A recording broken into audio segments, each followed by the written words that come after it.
Very warm welcome to all of you, my dear students from class 10th. Myself, Kumar Gaurav from Anandpur Public School, Muzaffarpur.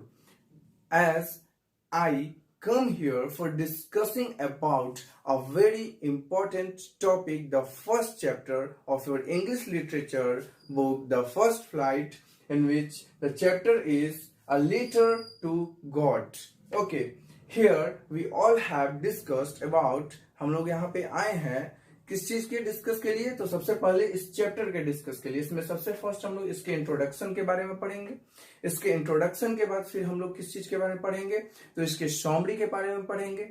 फिर इसके बाद इसके different जो characters हैं इस chapter में, उनके कैरेक्टरिस्टिक्स के बारे में हम लोग डिस्कस करेंगे। और एट लास्ट हम लोग इसके क्वेश्चन आंसर का भी डिस्कस करेंगे, जिसमें जो कि डिफरेंट एग्जामिनेशन में, सीबीएसई के एग्जामिनेशन में पूछे गए हैं। तो चलिए अब हम लोग स्टार्ट करते हैं। यहाँ पे ये हमारा जो फर्स्ट चैप्टर है, अ लेटर टू गॉड, इसके इंट्रोडक्शन में यहाँ दिया हुआ है कि the story a letter to God by G L. Fuentes revolves around the idea of having unquestionable believe in something.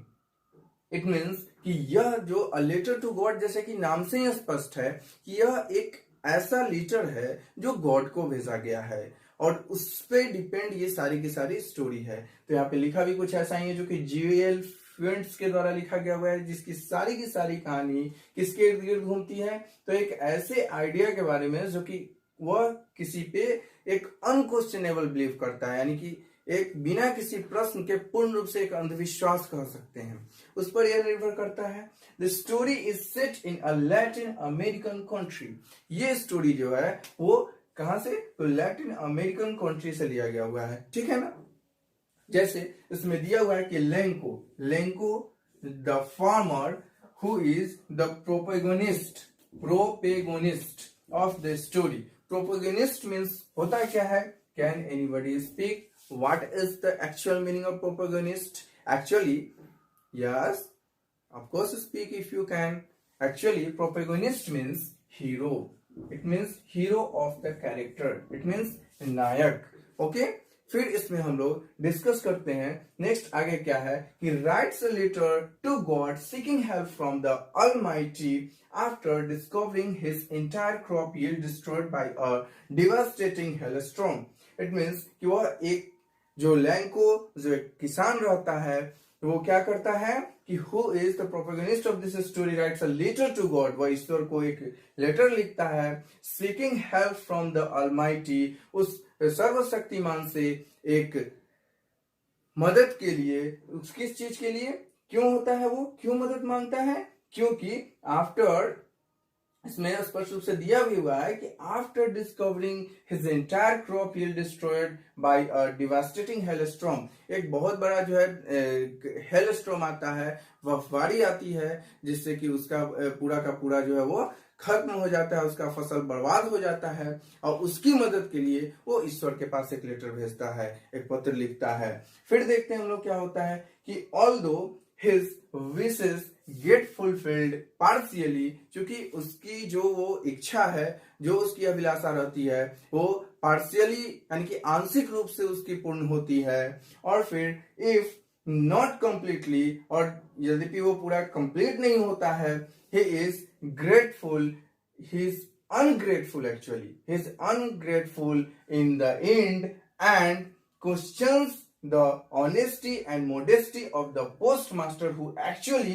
helped him with money anonymously in the name of God. It means कि वो बोल रहे हैं कि यहाँ पे एक उसकी जो इच्छा है, जो उसकी लालसा रहती है ईश्वर से मदद मांगने की, उसे मिलती तो जरूर है, लेकिन पूर्ण रूप से उसे नहीं मिलती है, उसे आंशिक रूप से मिलती है। और उसने अपने इस अकृतज्ञता के लिए यहाँ पे his ungrateful in the end, अंत में वो पूरा सफल नहीं हो पाता है, वो काफी असंतुष्ट होता है। और फिर क्या करता है कि and questions the honesty and modesty of the post master, उस पोस्ट मास्टर के जो ऑनेस्टी, ईमानदारी, और उसके मोडेस्टी, मोडेस्टी का मतलब होता है नम्रता, ओके, हम्बिलिटी होता है। और हम्बिलिटी पे जो है वो क्वेश्चन करता है और फिर क्या करता है कि वो actually helped him with money, जो कि उसे रुपए पैसे से भी जो है उसकी मदद करता है। और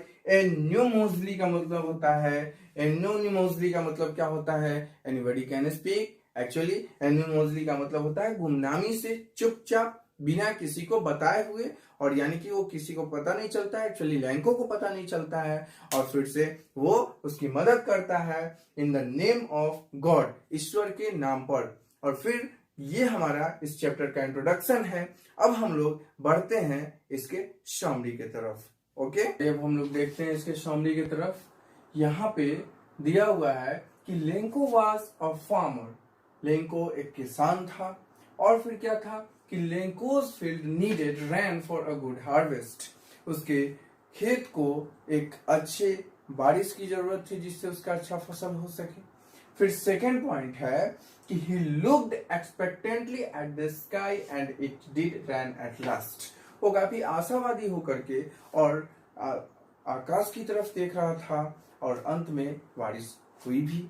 फिर क्या हुआ कि the drops of rain was like a coins for him, जो बारिश की बूंदे थी उसके लिए बिल्कुल एक सिक्के की तरह थी। ठीक है ना, तो ये चीज हमेशा ध्यान रखिएगा कि उसकी जो ये कॉइन्स दिया हुआ है, उस जो बारिश की बूंदे थी वो कॉइन्स की तरह थी। आपके एग्जाम में एमसीक्यूज में क्वेश्चन आ सकता है कि लैंको जो बारिश हुई थी उसका कंपैरिजन किस चीज से किया था, तो आपको बोलना होगा कि वो कॉइन से होगा। उसका एग्जैक्ट आंसर क्या होगा, कॉइन से होगा। चलिए पढ़ते हैं हम लोग आगे। इसमें दिया हुआ है कि but his happiness was short lived as very large hailstones began to fall after the rain, लेकिन उसकी जो एक खुशी थी वो बहुत जल्द ही उदासी में बदल गई, क्योंकि बारिश के तुरंत बाद काफी बड़े बड़े हेलस्टोन्स गिरने लगे, बर्फबारी होने लगी। और फिर उसके बाद तो जो कि कोई किसान अगर आशा करेगा बारिश की, तो हम लोग को ये बहुत अच्छे से पता है कि बारिश किसी के लिए भी, फसल के लिए जितना लाभदायक होता है उससे दोगुना ज्यादा वो नुकसान कर जाता है यदि वहां पर क्या पड़ जाए, हेलस्टोन्स हो जाए, बर्फबारी हो जाए, तो ये सब बहुत ज्यादा नुकसान करता है। फिर आगे देखते हैं हम लोग इसके आगे वाले पॉइंट में, वो दिया हुआ है हमारा थर्ड पॉइंट कि the hailstones destroyed all leaves on trees, plants and flowers, जो बर्फबारी हुई थी वो सारे के सारे पत्ते को, जो कि पेड़ के थे, फिर से पौधे के थे और फूलों के थे, उसको बिल्कुल नष्ट कर दिया था, बर्बाद कर दिया था। फिर इसके बाद है there would be no crop that year, अब उससे पता चल गया था कि इस साल अब कोई भी फसल नहीं होने जा रहा है। फिर था there was single hope God, वहां पे बस एक ही ईश्वर की आशा थी। फिर नेक्स्ट है वो क्या है हमारा, तो he wrote a letter to God on following Sunday, अगले आने वाले रविवार को उसने एक पत्र भगवान को लिखा, ये स्पष्ट रूप से पता है। अब यहाँ पे एक पॉइंट में डिस्कस करना चाहूंगा कि आप लोग बॉलीवुड में कुछ मूवीज जरूर देखे होंगे, और इस स्टोरी को पढ़ने के बाद यहाँ जो हमारा पॉइंट दिया हुआ है कि he wrote a letter to God on the following Sunday, wrote a letter to God, जो जब दिया हुआ है तो इससे आपको कुछ मूवीज याद आ रही हैं? यस, माइंड में सीधा याद आ रहा है आपको किस चीज का, तो ओ माई गॉड, OMG की जो मूवी है उसमें, OMG प्रेस रावल जी की, उसमें वो कुछ ऐसा ही कुछ हो रहा है। उन्होंने क्या किया, इसमें ये लेटर लिख रहा है किसको, तो गॉड को, और उसमें क्या हो रहा है कि वो केस कर दे रहा है भगवान को। कितने सारे लोग जो ऊपर है, पागल हो गया है क्या, ये क्या हो गया है, ये तो हमें उन पर नहीं करना है, पता क्या है, तो उसमें भी पता वाली कुछ बात होती है। देखिए यहाँ पर भी पता वाली कुछ बात होगी, तो जरा देखते हैं हम लोग।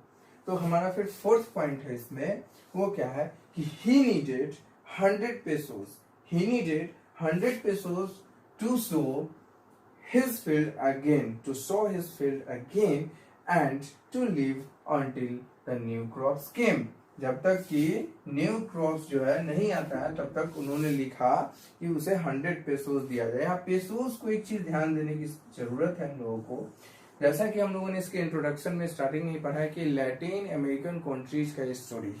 लैटिन अमेरिकन कंट्रीज में एक कंट्री आता है, आप लोगों ने नाम उसका सुना होगा।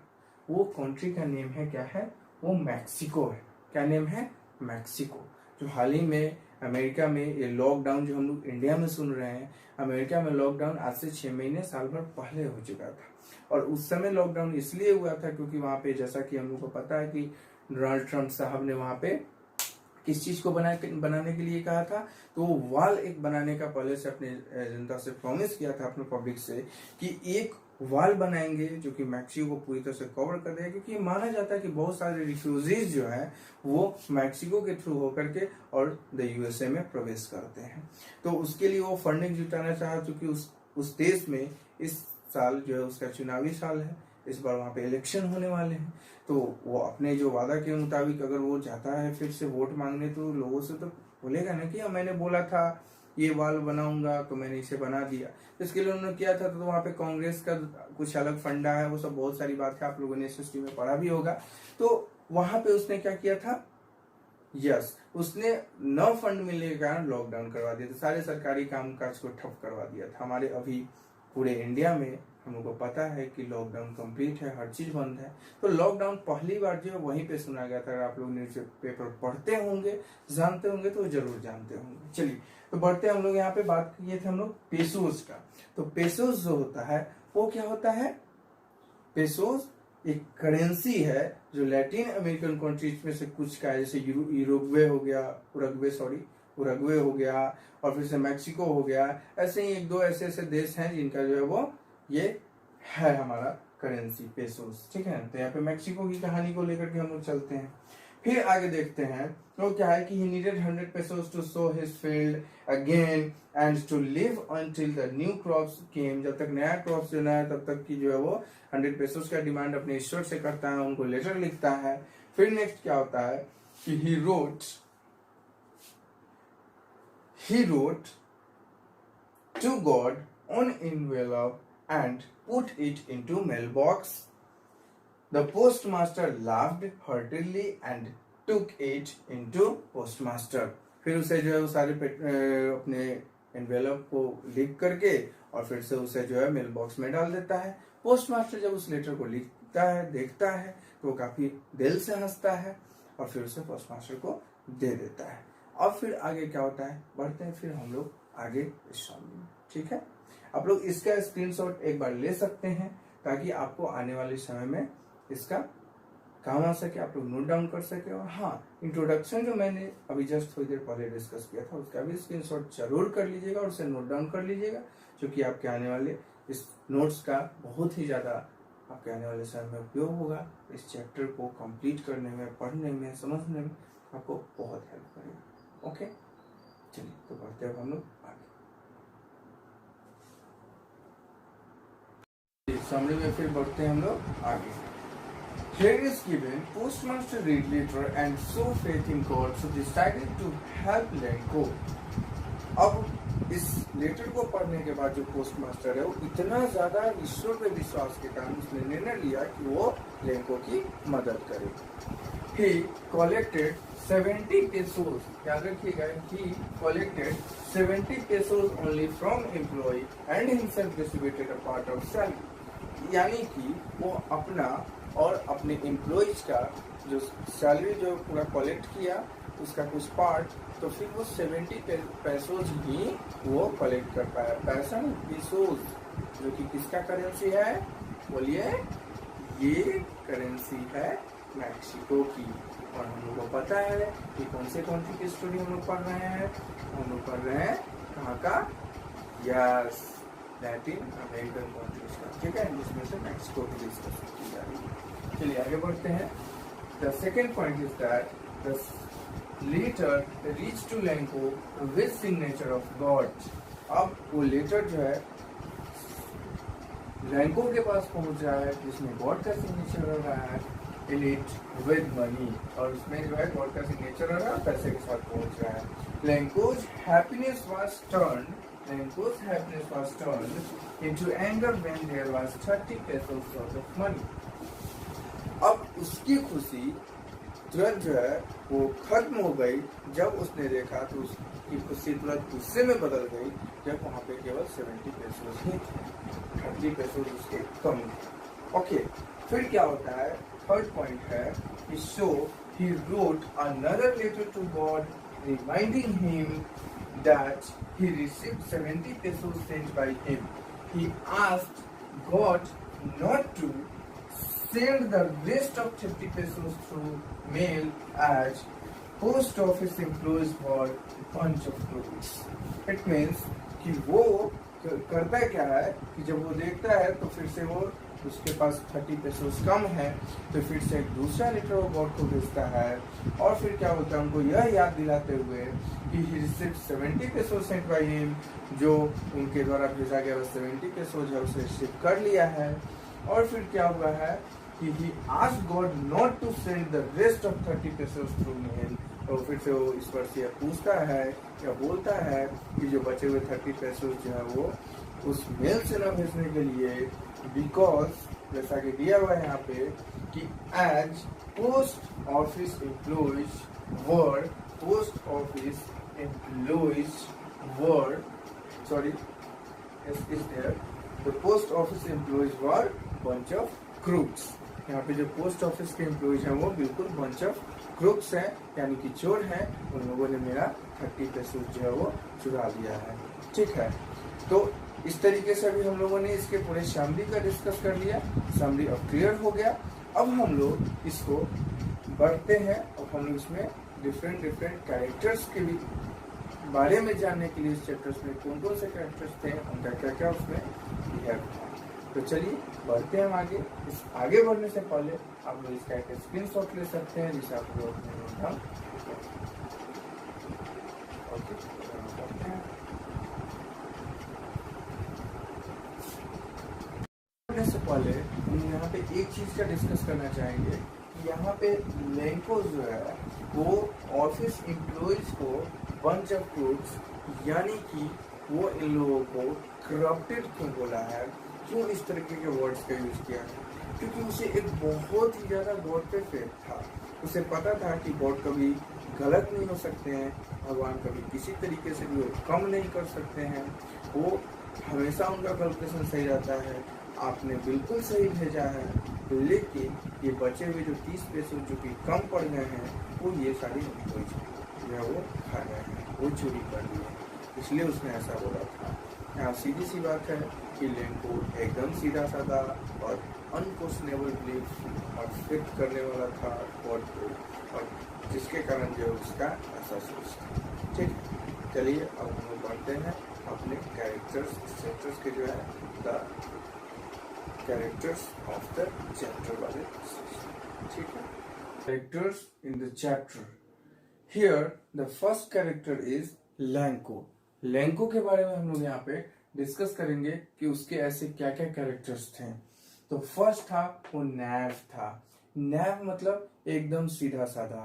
अब आप ही बताइए कि वो गॉड से पैसा के लिए लेटर लिख देता है, फिर उसके बाद उसे जो है जब वो पैसा अपना पोस्ट मास्टर के थ्रू जब उसे मिलता है तो फिर उसे भी देख करके वो एकदम से विश्वास नहीं कर रहा है, और फिर से वो गॉड को ही इस बात को लेकर के बोलने लग रहा है कि नहीं कहीं ना कहीं ये कम है। फिर से वो लेटर लिखने के लिए चला जा रहा है। गॉड को लेटर ही लिखने जाना एक बहुत बड़ा उसको क्या साबित करता है, उसे एक नैव साबित करता है। ओके, अब फिर है सेकेंड है गॉड फियरिंग। गॉड फियरिंग का यहाँ पे कॉम्बिनेशन समझने वाली चीज है कि गॉड यहाँ पे जैसे पहले ये बारिश के लिए एक्सपेक्टेशन रख रहा है कि बारिश होगी या फिर क्या होगी, कैसे होगी, और फिर बारिश होती है तो वो बहुत खुश होता है। फिर अचानक से जो है वो हेल स्टॉर्म आ जाता है और उसकी सारी फसल जो है वो बर्बाद हो जाती है। तो ये एक गॉड फेयरिंग को दिखाता है, मैन और फिर नेचर के बीच के एक रिलेशन को दिखाता है। इससे रिलेटेड एक छोटी सी स्टोरी हम आप जैसे स्टूडेंट्स को सुनाना चाहेंगे, जो कि आपके सामने अभी नेक्स्ट ईयर फॉलोइंग ईयर में जो आपका बोर्ड का एग्जाम भी होगा, तो इसे जरा सा ध्यान से सुनिएगा। हो सकता है आप लोग इसे सुने भी हो, अगर न सुने हो तो ये बहुत ही मजेदार होने वाली है आप लोगों के लिए। स्टोरी कुछ ऐसा है कि एक बार एक किसान बहुत बड़ी तपस्या की, और तपस्या करने के बाद उसने ये सोचा कि किसी भी तरीके से हमें, हे भगवान, जब एक्चुअली उसके पास जो है, जब वो तपस्या के बाद उसे भगवान प्रकट हो गया, बोले कि बोलो वरदान मांगो, तुम्हें क्या चाहिए। तो वो बोला कि मैं जब चाहूं तो बारिश हो, और जब चाहूं तो धूप हो, और जब चाहूं तो मौसम अच्छा हो जाए, और जब चाहूं वो मेरे हिसाब से सारा कुछ हो जाए। तो ईश्वर ने कहा ठीक, तथास्तु, अमीन। इंग्लिश में बोलते हैं इसको अमीन, AMEN। अमीन मीन्स तथास्तु। ओके, तो ऐसे उन्होंने बोला। अब फिर क्या हुआ कि फिर जब वो जैसा जाता था वैसा उसके हिसाब से मौसम होते चला जाता था, सब कुछ आता था। धान का अपना फसल रोपा, जब बोला तो बारिश हो गई, धान का फसल एकदम अच्छा हो गया। फिर से वो और भी बहुत सारी चीज में बोला कि अब जो है सो कड़ा धूप हो जाए, और फिर से सुहावना मौसम हो जाए, प्लीजेंट वेदर हो जाए, और ऐसे करते करते वो सारा कुछ करते गया। बाद में जब फसल कटाई की ओर हो गई, जब हार्वेस्टिंग की तरफ गई, तो फिर क्या हुआ, जब वो गया अपने खेत में देखने के लिए, तो उसमें दाना ही नहीं था। वो काफी रुष्ट हो गया, वो काफी क्रोधित हो गया, काफी गुस्सा में आ गया, और फिर वो ईश्वर से फिर प्रार्थना किया और वही तपस्या किया। और फिर से ईश्वर आए तो बोले कि क्या हुआ बस, तो मैंने आपसे बोला कि जब जैसा हो।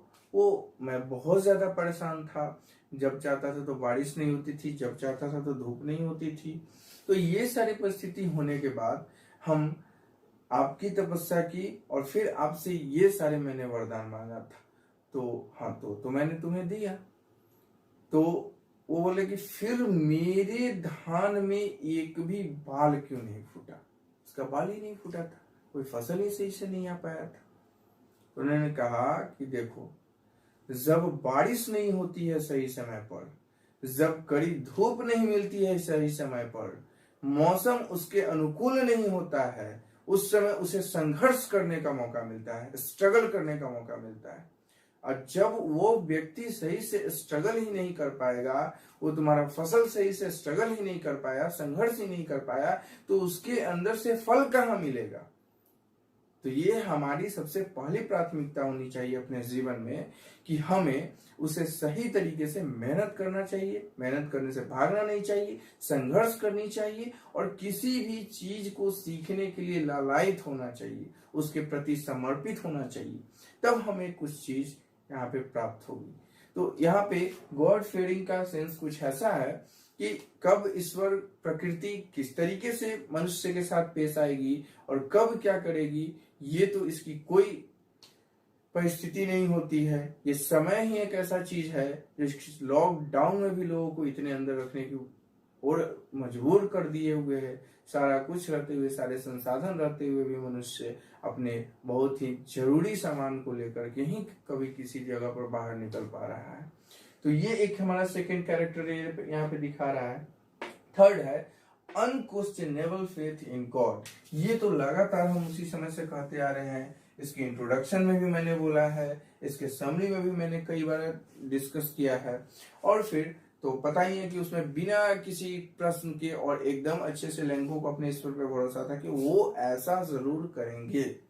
और फिर नेक्स्ट क्या है, वो हमारा है कि इग्नोरेंट ऑफ वर्ल्डली इवेंट्स, यानी कि जो भी दुनियादारी की घटना है, कौन क्या सोचता है, कौन क्या नहीं करता है, उन सब को बिल्कुल इग्नोर कर देना और अपने स्टाइल में अपना जीवन जीना, अपने हिसाब से गॉड के बारे में कुछ सोचना, अपना खेती बाड़ी करना, ये सारी चीज भी इसके अंदर कूट कूट करके भरा हुआ था। फिर दूसरा है कि कॉन्डेंस डिजोनेस्टी एंड करप्शन।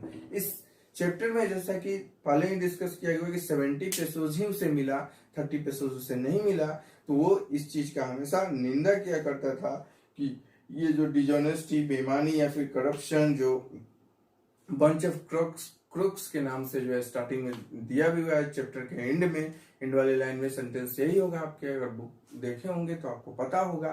तो उसके थ्रू ये बता रहा है कि कभी भी जो है वो कंडेंस डिजोनेस्टी एंड करप्शन, यानी कि डिजोनेस्टी और करप्शन को भी वो हमेशा निंदा किया करता था।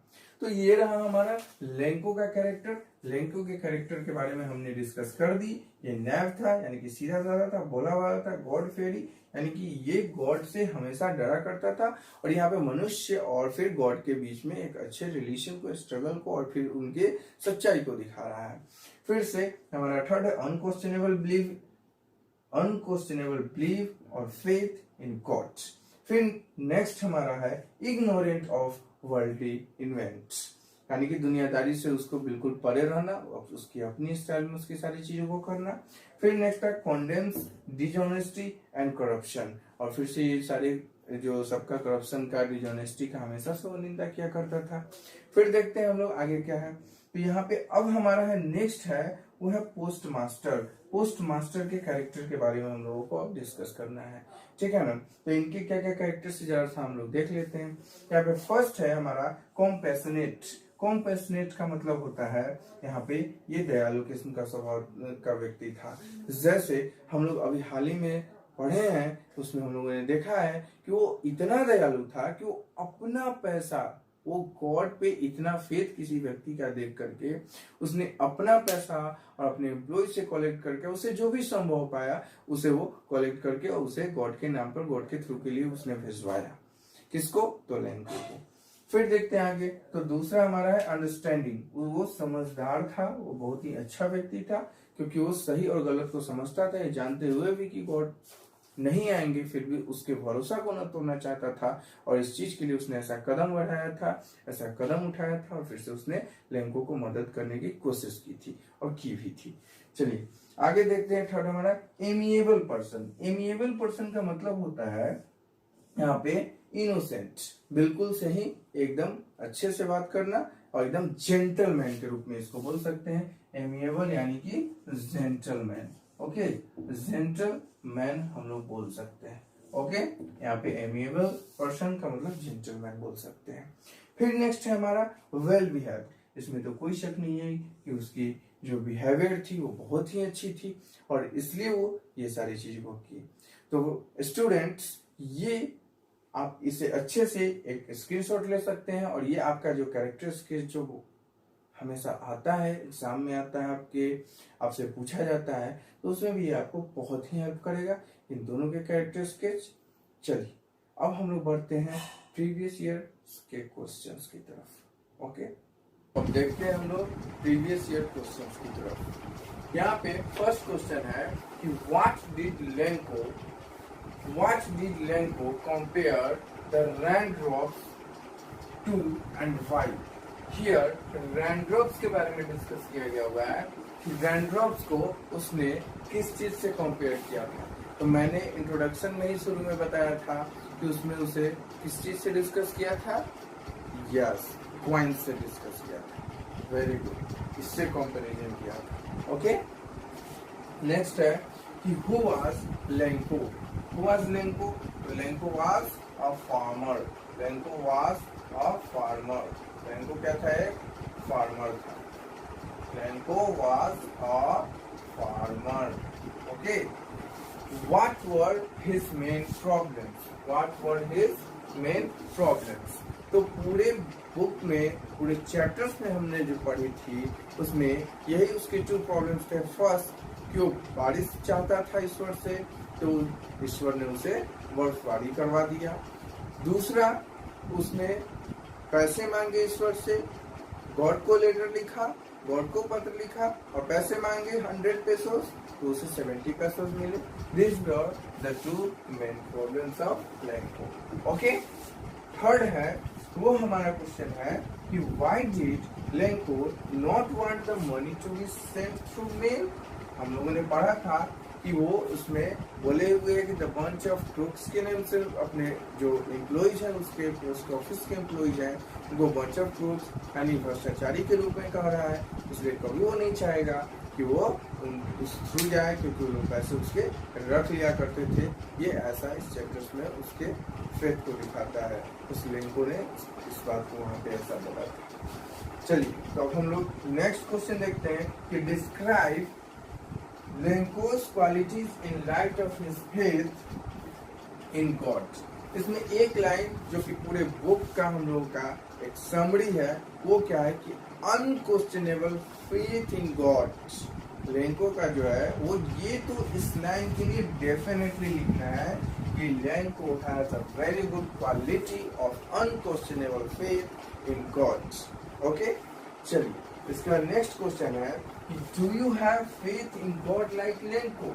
क्या इस तरीके का फेथ अगर लेंको के पास है तो ये कम्प्लीटली आप पे डिपेंड है कि आप इस तरीके का लिख सकते हैं, भगवान पे इतना भरोसा हो सकता है और ये भरोसा भी होना कि हमें उधर से रिप्लाई भी आता है, यह अपने आप में बहुत बड़ी बात है। तो इसका आंसर आप लोग अपने तरीके से सोच के दे सकते हैं। चलिए अब हम लोग देखते हैं इसमें आगे, was Lencho's reaction towards post office employees right. अब यहाँ पे पूछ रहा है कि क्या लेंकोस का जो रिएक्शन है वो अपने पोस्ट ऑफिस एम्प्लॉइज की तरफ क्या वो सही है। तो एक्चुअली अगर हम लोग इसको देखें तो वो नहीं जानता था, वो तो इतना सीधा था, इतना नैव था कि वो सीधे इस बात को जानता था कि मैंने ईश्वर से पैसे मांगे, ईश्वर ने हमें 100 पैसे दे दिए, मनी दे दिए, और उसके बाद ये 30 पैसे जो नहीं रखे। तो यहाँ पे वो व्यक्ति जानबूझ करके नहीं बोल रहा है लेंको। तो यहाँ पे हम बोल सकते हैं कि वो उसका जो ये रिएक्शन था वो एकदम सही था, क्योंकि वो ईश्वर के प्रति अपने आप को समर्पित था, अनक्वेश्चनेबल फेथ था। तो इस तरीके से हम लोग इस क्वेश्चन का आंसर कर सकते हैं। और भी बहुत सारे क्वेश्चंस हैं, इसको आप लोग स्क्रीनशॉट ले सकते हैं, फिर से इसको नोट डाउन कर सकते हैं। अगर ये वीडियो आपको अच्छा लगा हो तो इसे लाइक करेंगे, कमेंट करेंगे, और नेक्स्ट इसी तरीके के वीडियो अगले चैप्टर से रिलेटेड जो है सारी चीज़ों को पाने के लिए आप लोग इसे सब्सक्राइब भी करेंगे।